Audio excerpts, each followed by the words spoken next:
네, 안녕하세요. 시사발전소 한지입니다. 검찰과 언론, 그리고 국힘이 왜 김학의에 대한 이슈의 중심에 맞춰져 있는가? 그 합리적인 의심들이 나오고 있습니다. 이에 대해서 전달을 드릴까 합니다. 일단 먼저 하나씩 좀 짚어보죠. 추미애 법무부 장관이 지난 수사지휘권을 행사했던 사건들 혹시 기억하시나요? 과연 현재는 이 사건들 어떻게 진행이 되고 있을까요? 결론적으로 좀 말씀을 드리자면요. 역시나 이 검찰의 버티기 작전, 소위 그 수사 지연을 통해서 사건을 무마하려는 움직임은 아직도 여전한 상황입니다. 아시다시피 수사지휘권이 발동되었던 사건은 총 6건이죠. 그중 한 건이 지난해 이제 7월 2일에 발동이 되었던 게 검언유착 의혹과 관련해서였고, 그리고 마찬가지로 지난해 10월 19일자로 발동이 되었던 것이 나머지 5건인데, 그중 첫 번째가 윤석열 총장 이 장모의 그 불법 요양병원 운영과 관련된 의혹이었고, 두 번째가 윤석열 차 김건희 소유의 이 코바나 컨텐츠 관련 협찬금 명목 금품 수수 의혹이었습니다. 그리고 세 번째도 마찬가지로 이제 김건희가 연루된 이 도이치모터스 주가 조작 및 이 도이치파이낸셜 주식 매매 특혜 의혹. 그리고 네 번째는 윤석열과 정말 친형제급으로 지냈다라고 알려져 있는 그 윤우진 전 용산 세무서장의 뇌물수수 사건 무마 의혹과, 그리고 다섯 번째로 바로 이어지는 게 라임자산 운용 관련 검사와 정치인 비위 의혹이었죠. 현재 수사지휘권이 발동된 사건들 중에서 이렇다 저렇다 할 수사 결과가 나온 사건은 고작 딱 2건밖에 안 됩니다. 자, 먼저 하나는요, 이 라임자산 운용 관련 검사와 정치인 비위와 관련된 이 의혹인데요. 정치인 비위와 관련된 부분은 그 윤갑근 전 고검장을 이 특정경제범죄 가중처벌법상 알선수재 혐의로 이제 기소를 했고, 검사 술접대 의혹은 해당 사건에 연루되어 있는 전현직 검사 4명 중 전직 검사 출신의 이주영 변호사와 나이엽 검사를 불구속 기소하고, 나머지 다른 검사 2명은 이제 그 접대 액수가 청탁금지법 위반 기준인 100만 원을 넘었다라고 보기엔 좀 힘들다라고 이야기를 하면서 불기소 처분을 했죠. 뿐만 아니라 김영란법을 통한 100만 원의 기준은 직무 관련성이 없을 때 적용이 되는데, 검찰은 이 술접대 사건의 바탕에는 직무 관련성이 없다라고 판단하고 있고, 기소된 나이엽 검사조차 접대 시점으로부터 5개월이 지난 시점에 라임 수사팀에 합류를 했으니까 그 직무 관련성과 대가성이 없다라고 이야기하는 정말 황당한 헛소리를 늘어놨죠. 수사 당사자와 변호사 그리고 검사가 그저 침묵을 다졌다라고 판단하는 그 검찰의 모습, 정말 이 사건을 지켜보는 국민들을 바보로 하는 거죠. 그러한 검찰 측의 판단이었던 겁니다. 어쨌든 수사 결과랍시고 내놓은 사건조차도 이 사건을 보시면 아시겠지만 사실 끝난 거라고 보기는 좀 힘든 부분들이 있죠. 그러니까 기소만 되었을 뿐이지 재판은 여전히 남아있는 상황입니다. 지난 19일에 예정했었던 첫 재판조차도 그 불구속 기소된 이주영 변호사와 나이엽 검사의 요청으로 3월까지 밀려난 상황이기도 하고요. 그리고 또 하나의 그 수사 결과가 나왔던 사건, 서울중앙지검 형사 6부에서 작년 11월에 불법 요양병원 운영 혐의로 그 윤석열 총장의 장모인 최은순을 재판에 넘겼고, 현재 재판이 진행 중이죠. 그 유명한 위조는 했지만 고의는 없었다, 이런 헛소리가 나왔던 게 바로 첫 재판이었습니다. 그렇다면 이 이외에 그 수사 결과가 이 마땅히 나온 게 없는 나머지 그 4건의 경우에는 어떻게 진행이 되고 있는가, 이것도 함께 봐야겠죠. 일단 먼저 검언유착 의혹 사건의 경우에는 이 서울중앙지검 형사 1부가 맡고 있다고 알려져 있습니다.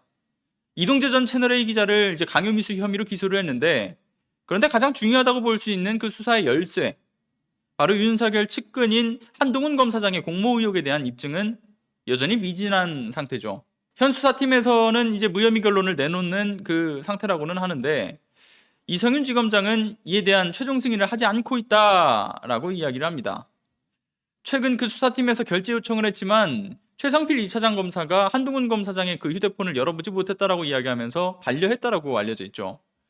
수사에 있어서 정말 핵심이 될 수 있는 그 한동훈 검사의 그 휴대폰에 대한 포렌식이 전혀 이루어지지 않은 상태에서 국민들이 주목하는 사건에 이 검사들이 중요 증거도 보지 않은 채 수사팀에서는 이를 혐의 없음 처분을 하려고 애를 쓰고 있다.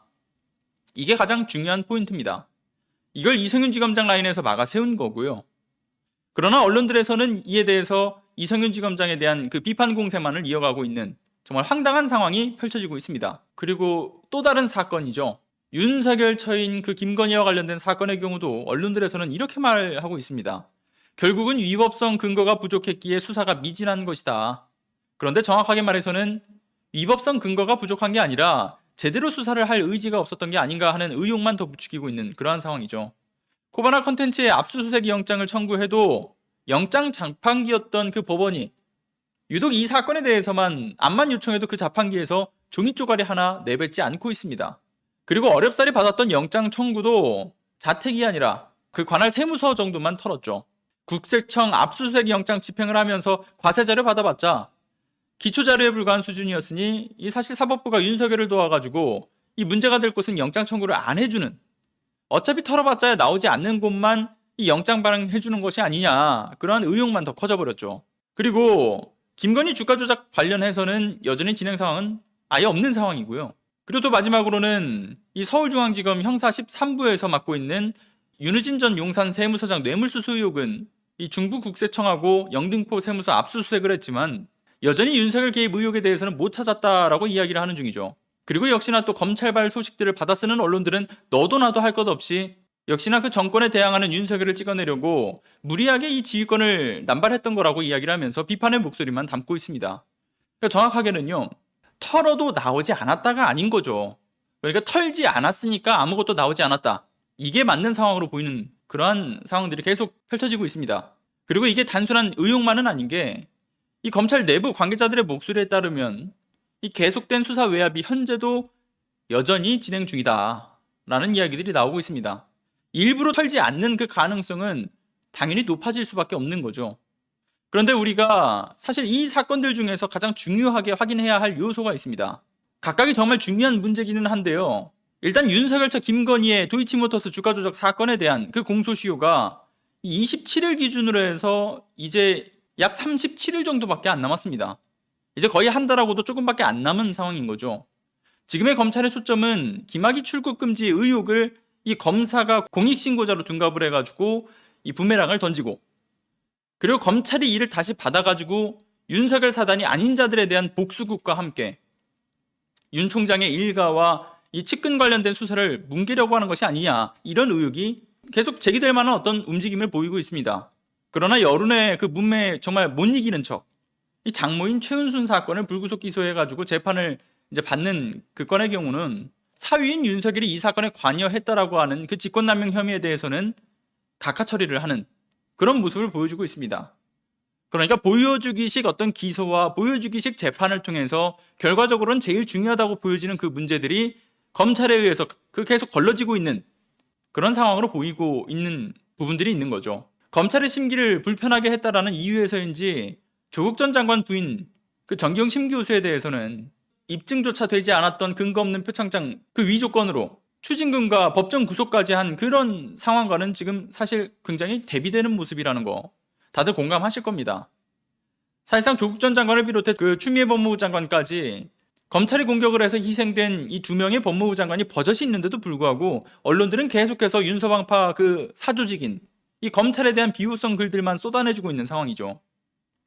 어쨌든 중요한 것은 수사와 기소를 안 하고 공소시효를 넘기게 해가지고 일단 가장 먼저 검찰에 의해 끝내질 것으로 보이는 것은 윤석열 처 김건희 사건, 여기에 면죄부를 주려는 검찰의 그 수작질을 우리는 망각해서는 안 됩니다. 그 현재 검찰이 지난 김학의 사건에서 경찰이 수차례 신청을 했었던 출국금지와 체포영장을 줄줄이 계속해서 기각을 하고, 심지어는 2차 소환조사도 없이 그저 무혐의 처분을 내리는 등 그 김학의를 초반에 계속 보호해주고 나서는, 그렇게 보호를 해놓고서는 7년이 지나서 항소심에서 유죄 판단까지 떡하니 나왔는데도 도대체 왜 이제 와서 이 시점에 의혹을 제기하는가? 이에 대한 궁금증은 이 앞서 말씀드린 윤 총장과 관련된 사건들만 보더라도 충분히 풀릴 만한 것이다, 그러한 생각도 듭니다. 김학의 사건의 본질을 성접대와 뇌물수수, 그리고 검찰의 제 식구 감싸기에서 검찰들이 찾고 있는 것이 아니라 김학의를 되려 옹호하려는 듯이 국힘과 언론이 이 검찰을 등에 업고서 황당한 헛발질을 하고 있는 정말 우스꽝스러운 모습은 윤 총장의 이 직간접적으로 연관된 사건들에 대해서 핵심이 되는 그 윤석열의 개입 가능성과 같이 이 주요한 핵심 정황들, 그 증거들을 걸러내기 위한 시간 벌기, 또는 공소시효 만료까지의 면죄부를 위한 시간 끌기로 이를 무마시키려는 의도가 있을지 모른다, 이런 이야기들이 나올 수밖에 없는 겁니다. 사안의 본질은 따로 있다라는 거죠. 단순히 보궐선거와 대선 전국에서 판도를 뒤바꿔보겠다라는 그러한 몸부림만으로 치부할 것은 아닌 겁니다. 갑자기 쏙 들어간 이 윤석열과 관련된 비위 의혹들, 지금 언론 보도에서 이런 윤석열 관련된 내용들 안 다뤄지고 있죠. 국힘과 검찰 그리고 언론 측에서는 정말 되도 않는 걸로 트집 잡는 이 개그를 시전을 할 때는 그 시점에 도대체 어떤 사건들이 진행 중인가, 우리는 이를 계속 주시할 필요성이 있어 보인다. 그렇게 마무리하겠습니다. 오늘은 여기까지 하겠습니다. 여러분들의 자발적인 공유는 더 많은 분들이 개혁의 필요성을 인지하고 함께 목소리를 내게 하는데 정말 큰 힘이 됩니다. 구독 안 하셨다면 구독과 알람 설정 부탁드리고요. 좋아요도 꼭 좀 부탁드리겠습니다. 오늘도 끝까지 시청해주셔서 감사합니다.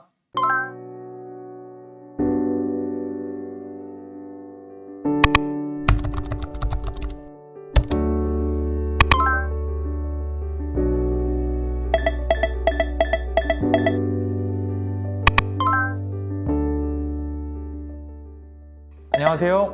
시사발전소 소장 한지입니다.